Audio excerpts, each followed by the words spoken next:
Hey everyone, welcome back to our channel. In today's video, we're going to walk you through the steps to save or export your video from CapCut to your gallery.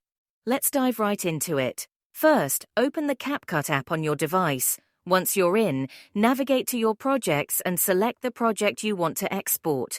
Just tap on it to open. Next, at the top of the screen, you'll see options for resolution, frame rate, codec, and Smart HDR.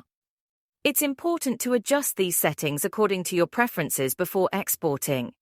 Simply swipe through and choose the settings that suit your needs best. Once you've set everything up the way you like, look for the Export button. It's usually located on the right or bottom of the screen. Tap on it to begin the exporting process. Now CapCut will start exporting your video.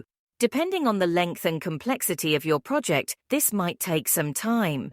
Make sure not to close the app or lock your screen during this process. Once the export is complete, you can find your saved video in the gallery of your device.